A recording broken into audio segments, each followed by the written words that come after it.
At home and abroad with the pendulum. This is going to be a very personal talk about dowsing, and briefly it is going to be divided into two parts: my home activities, mainly based on my farm, and my discoveries when I went on a tour of Greece and the Greek islands. When I was asked to give this talk, I refused at first because I felt that I had little to tell that could be of use to anyone here. But then I reflected that if I could tell you about some of my findings, particularly my mistakes, then maybe there would be something that could help others in this great work that we all do. I think it was Field Marshal Slim who said, "Defeat has more to teach us than victory," and I have certainly found this to be true with my dowsing. My interest started when I saw one of my friends dowsing at Revo Abbey, and I wondered what he was up to. He was waving a pendulum about and he said he was trying to put into practice what he had learnt from that remarkable book, Patterns of the Past, by Guy Underwood. He asked me if I would like to try, and thrust a pendulum into my hand. At that time I had never even read Underwood or heard of the words that he used in his books and articles, such as blind spring. The most extraordinary thing was that my pendulum seemed to know, because wherever I went and whatever I asked, it seemed to give me definite answers. My friend turned me to water lines, track lines and all the other phenomena, and each time we appeared to agree. After this I took lessons from Jim Scott Elliott, who is not an Underwood fan, but I seem to be an Underwood follower. Underwood divides dowsers into two classes, which he calls positive and negative. I do not like this expression very much, but there may be some truth in it. When I went to learn in Jim Scott Elliott's garden, he started me off finding drains. I was interested to see that my pendulum reacted to an imaginary drain, which appeared to run from a heavy metal downpipe to a heavy metal drain cover. This was mistake number one. The interesting point was that even when I knew that there was no drain there, my pendulum still reacted on this line. Why was this? I thought about it quite a bit, and came to the conclusion that it might have something to do with what the Abbé Mermet called witness rays, or what I call the rays of similarity. Obviously, in this case, my question was sloppily formed, so I received the wrong answer. After this I wandered around in abbeys, the ruins of monasteries, cathedrals, pre-Reformation churches and around hill figures like the Kernabass Giant and the White Horse of Uffington. I checked up on Glastonbury, Iona and ancient centres like Whiteleafed Oak, circles like Avebury, Stonehenge and the Cornish circles, Scottish standing stones and English holy wells. Everywhere I seemed to find the same picture as had been presented by Underwood.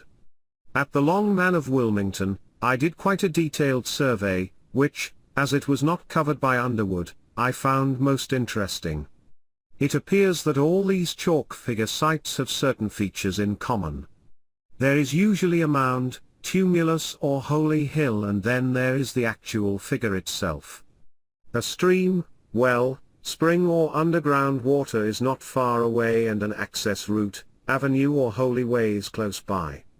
Very often in the valley below there is a building, abbey or ruin in which some form of worship was carried out. What started to become clear to me was that these centers were all constructed to a somewhat similar design, in which the landscape was used in roughly the same way as had been done by the Chinese geomancers, with due regard to the forces under the earth, as well as the physical features above the earth. It appears to me that as man has become more and more centered in his physical body, these centers and geodetic forces have had less and less influence on him. So he has neglected them, only a few people marveling and puzzling over them, and only dowsers are now able to read them, albeit rather unsurely.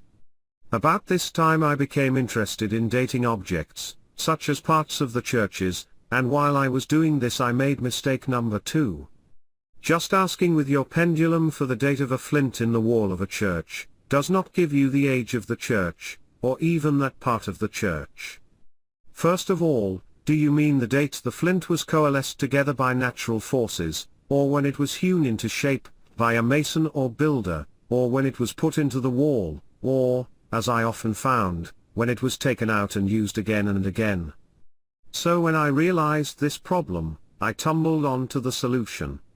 Why not date the mortar instead of the flint? The mortar was made up for that particular edifice only, and fresh mortar is always made for a new building. While dating, I got into trouble with a local vicar.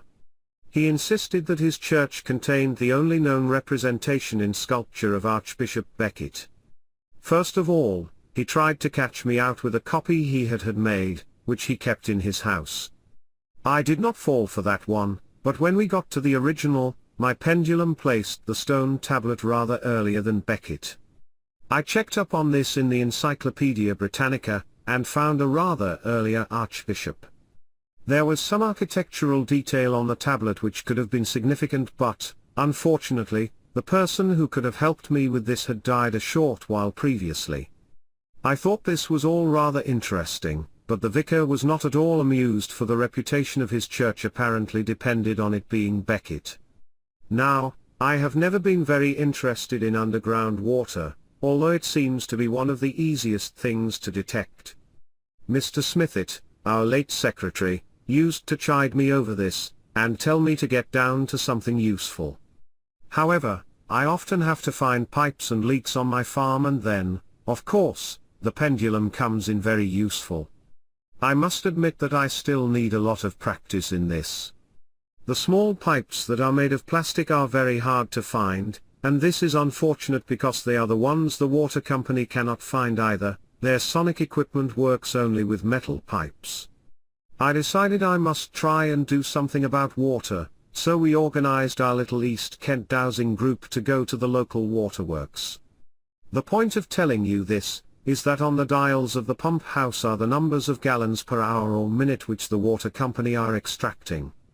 So you can have a check to see if you are right or wrong in assessing the quantities. I dowsed with my pendulum over the pipe through which the water passed, and I got the correct amount of water being pumped out, but when it came to the depth I made mistake number 3. I found water at say 100 feet down, but actually there was water much nearer the surface. My mistake was that I had not gone carefully down from the top, through each layer. Every time a mistake is made, it always turns out to be a useful lesson. Trying to make use of dowsing in my farming life, in all its facets, I thought that I would use it, to enable me to pick out a suitable employee from several who applied for a specific job. I will not go into this in detail, and I have only used it once on this specific occasion, but suffice to say it proved about 95% correct. I set out all the attributes I required and I allotted them numbers 1 to 10, using the application letters as witnesses. At this point I made mistake number 4. 1 or 2 of the letters were written by the wife of the applicant, but signed by the applicant, and until I realized this, I got some funny answers in my dowsing. I then made mistake number 5. I thought one of the applicant's wife had 4 children, when, in fact, she did not have any when she arrived. I think this was due to the fact that in my dowsing, I had forgotten to use the little word, now. The wife was very young at the time, and I think she will have them, or perhaps has had them by this time. In the end, I did not select the top scorer by dowsing, but the one who came second, because I realized the top scorer would not have stayed with me. It is sometimes said that we cannot dowse without knowledge of the subject, and I believe that this is generally true. Nevertheless, one can dowse with the aid of proxy knowledge, just as one can dowse by proxy, or impart dowsing ability by touch. I proved this proxy knowledge through one of my sons, who cannot dowse, but knows how to make pottery. He knew how to glaze and construct glaze colors, but he wanted a special color which one of his friends had achieved. So we sat down with his knowledge and his textbooks, using the friend's glaze as a witness, and I dowsed the ingredients of the glaze out of the textbooks, putting questions to my son at the same time, and we achieved the exact color that he required. I have never made a pot or a glaze in my life. My son actually made the color and it turned out exactly right. I am not really an archaeologist, as I am more interested in what people did and thought, than in their artifacts, but I have done a lot of dowsing on Beacon Hills, especially after reading The Old Straight Track by Alfred Watkins. On the top of Beacon Hills, I usually find a pit, and perhaps it is there, because the fire could not be lit in a high wind without some shelter. It has always seemed to me that if the wood ash from these pits could be augured out, and measured by carbon-14 analysis, this would give us a check on the dates of the original use of the beacon system, which was one that Alfred Watkins added to his other theories in The Old Straight Track. There may be some members of the Society who have already done this check. I have some friends who were interested in ley lines at that time, and, by using Alfred Watkins' techniques, they drew out a ley map of my surrounding area, merely by using ley names from maps. Now when I went to the actual spots on my farm where the lines should theoretically cross, I got a definite pendulum reaction. One of these is marked by a twisted oak tree, just in front of my house, and many dowsers have tried dowsing round this oak. Near my home is an old Roman road, and at one of the junctions where a road joins it is another twisted tree, a beech. When I take people there, who have not done any dowsing at all, they find that a pendulum whirls round in their hand when they approach this tree. What are ley lines? No one knows exactly, but I am going to stick my neck out and pose the question: are they similar to what the Abbé Mermet called the witness rays? In other words, do they join up like with like, as the good Abbé found happened with the 2 silver coins he had in the same room, and perhaps, as I found, between the heavy metal downpipe, and the heavy metal casing of the drain cover in Jim Scott Elliott's garden? That is just something I put out for you to think about. When visiting ancient sites with our local dowsing group, we seem to find what appear to be ley lines, joining up sites and often radiating like the spokes of a wheel. We have to be careful not to confuse them with other forces and, of course, with underground water. When I was looking, at one time, for a lost silver object, I homed in on something in my son's room, which was in the pocket of his coat. This was mistake number 6. It was not what I was looking for at all, but it was a silver coin. This shows that I had not focused exactly enough in my thoughts, and so obtained a result that is one-off. If this is done with homeopathic remedies, it can be quite unpleasant for the recipient, who gets a one-off remedy. So it has taught me to be accurate in my scanning, and formulate clearly the object for which I am looking. On the farm, the pendulum is an invaluable tool, and it comes in handy in the most unlikely ways. Once, I had to determine the loss of corn that had been shed behind the combine harvester, to see if we had an incorrect setting on the machine. To take a square yard of shed grains and count them up at various places in the field is a very time-consuming job. Sometimes there are about 250 grains or more per square yard. I realized, after checking once, or twice, by counting the actual grains, that I could do it far quicker with the aid of a pendulum, merely asking over each square yard, how many grains had been shed. I have a yard 2 already made up in wood, put it down in the field and put my pendulum over it. I may add that I was quite alone in the field at the time. I do not find that I can do serious dowsing in critical company. Once I did not know the right price to ask for a second-hand combine harvester that I was selling, but the pendulum did, and the buyer was satisfied. To find whether the cow's electric fence is on or off, is often necessary, and as I dislike getting electric shocks, a pendulum rotating over the top of the wire tells me that the fence is switched on. But if I show this off as a trick, which I did the other day to my tractor driver, of course it does not work.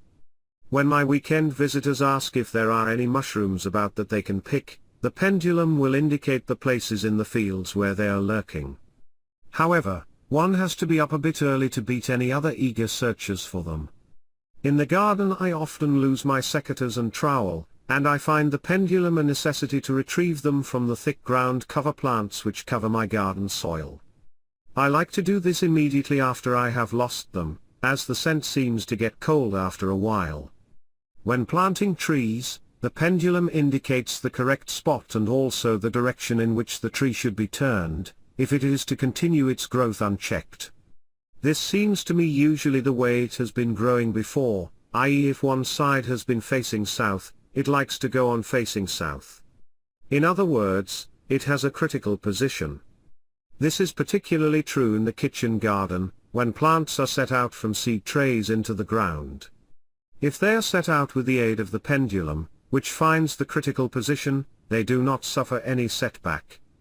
A lady dowser from Australia taught me how to differentiate between seeds with the pendulum, and to sex shrubs and trees.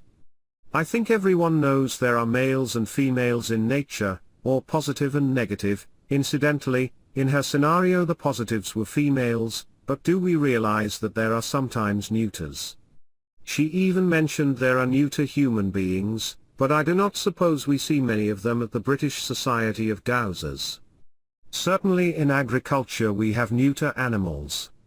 There are also androgynous, or bisexual animals and plants. The farmer is a jack of all trades, so his dowsing will tend to cover a very wide field, and as other farmer dowsers have remarked, rather ruefully, we tend not to get very expert at anything because we have so many genuine needs and interests.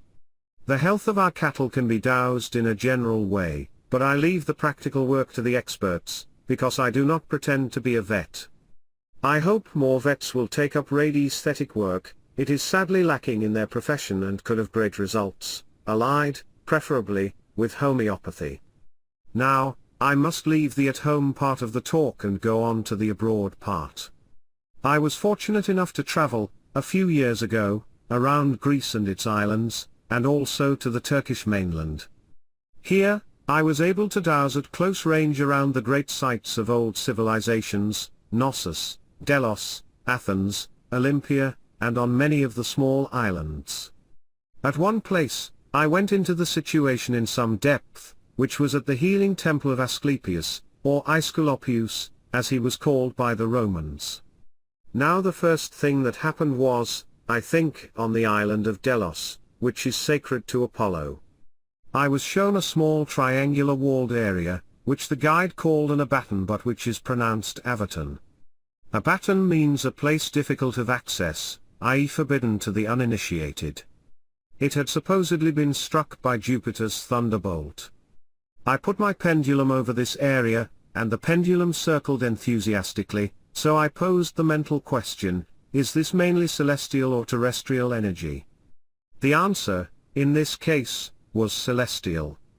Jupiter was a male Olympian god, so at every sacred site I asked the same question, and I found that if the energy was mainly celestial, the temple would be named after a male god, or a light god, like Apollo.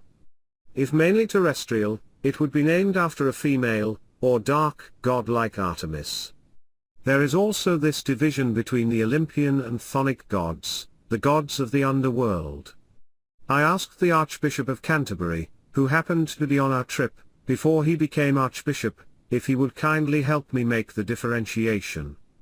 I think he was a little puzzled by my questions. We can see that polarities come into the siting and naming of temples, rather like the Michael and Mary churches in England, which are said to be on positively and negatively orientated sites. Now, when you see a statue with a serpent or dragon on or around it, look out for underground earth forces. When I was dowsing at the Palace of Knossos, I found the very room, where the so-called snake goddesses were found, and it was definitely a dowsing spot full of underground energies. Similarly, if you have read Underwood, you will recall that the Erechtheum on the Acropolis at Athens was mentioned by him as being full of geodetic lines. The myths about Erechtheus and the foundation of this site are full of tales of serpents. The full symbolism of the serpent is really a study in itself, which I will not go into now. At Delphi, by the way, I could find no cracks in the ground, through which the ladies of Apollo's oracle could have inhaled vapors to send them into trances. As you know, they were supposed to have sat over these cracks when they went into their routine. It could, perhaps, have been an underground earth fault or faults. Now, as Underwood clearly says, that what he calls the blind spring was the center of the old religion. We know from Seneca, the Roman, that where a spring rises, there ought we to build altars and offer sacrifices. This is quoted by John T. White in a book called, A Country Diary, Kent. What I discovered in Greece was that the geodetic lines, or the earth forces, are mostly outside the temples. The altars are outside the temples and people worshipped outside the temples. They were able to do so because of the weather, whereas in places like England and other parts of Europe, in the medieval cathedrals and churches, they worshipped indoors. In Greek temples the cult figure was inside but the altar was outside. So if the geodetic lines run outside the temples themselves could be of regular design, and not built at peculiar angles like the pre-Reformation cathedrals and churches. These latter follow the principles laid down by the master masons as they had to comply with the rules. I am sure you all know that this is the reason for the chancels being often at an angle to the nave. I have often checked up on this with the pendulum, and invariably the main building follows the angle of the central geodetic line. It is sometimes that the building affects the line, but the lines can be found by dowsers in ruins, and these lines often go out through the door into the surrounding area, where there is no building at all.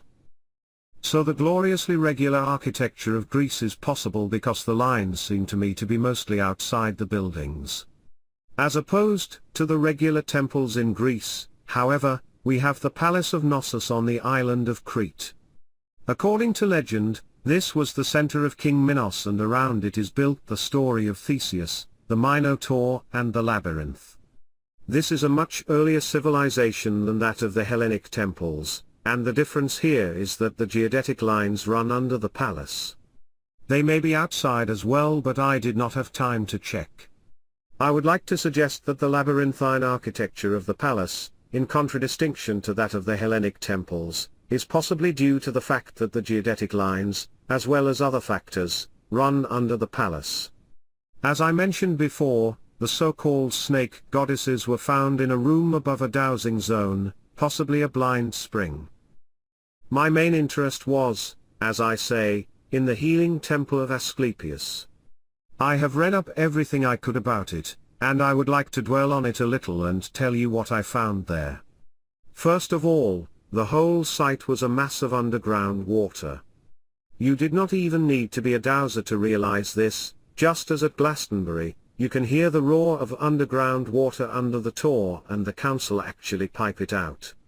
At Epidavros there is a well in the Enkoimerion, or dormitory, where the patients spent the night in temple sleep. Now the whole complex was devoted to every form of healing of the body, of the conscious mind, of the unconscious mind, of the emotions, etc. There were baths, gymnasiums, libraries, a magnificent theatre, which is one of the few in Greece which has not been tampered with by the Romans, and the temple of Asclepius. There is the temple of Artemis, and the most beautiful building of all, I think, in the whole of Greece, the Thalos. To study this sacred temple area is to study the nature of the healing of man in all his aspects, and that is not the object of this talk. But perhaps the words over the propylaea, or entrance gate, give us a clue as to the high spiritual nature of the whole place. There it is written, "Pure must be he who enters the fragrant temple." Purity means to think nothing but holy thoughts. Various stelae have been discovered telling of the cures that took place in the temple, and I think the following one is of interest to dowsers. A woman of Pellene came to the temple to ask the god to grant her a child. Having slept in the abaton, she saw a vision.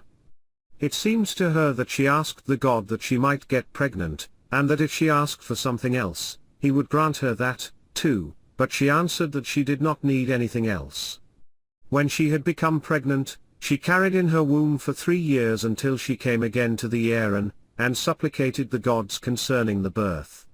When she had fallen asleep she saw a vision. It seemed to her that the god asked her, if she had not obtained all she had asked for, and was pregnant, about the birth she had said nothing, and that, although he had asked if she needed anything else, she would say so and he would grant her this too. But since now she had come for this as a suppliant to him, he said he would accord even that to her. After that she hastened to leave the abaton, and when she was outside the sacred precincts, she gave birth to a girl. The somewhat mythical nature of this story should strike a chord in us. The lady had made a sloppy request, so she got a sloppy result. Our dowsing is a question of forming exact questions, and it is the questions that often let us down, not the answers. I am also reminded of Emerson's remark, "Be careful what you ask for, you are sure to get it."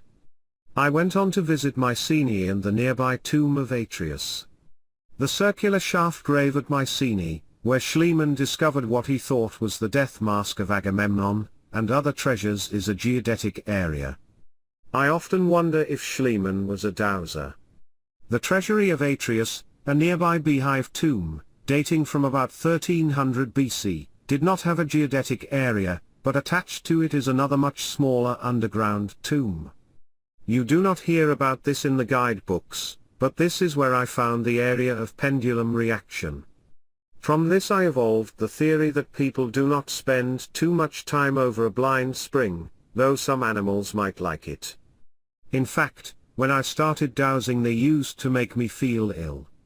Whether it is in a thallose, under a tower or campanile or in an underground tomb, the area is probably kept clear of live human beings, although important people often like to be buried near these areas when they die. So, to finish, I like to think of us dowsers as working under Hermes. Hermes, besides being a messenger of the gods, was, you will recollect, also a trickster. We, too, must remember that we can bring useful information to light for the benefit of mankind. But we must beware of this trickster element, especially when intellect gets mixed with intuition. Our only safeguard is profound humility, for, as all the Greek myths show, hubris is always followed by nemesis. The end.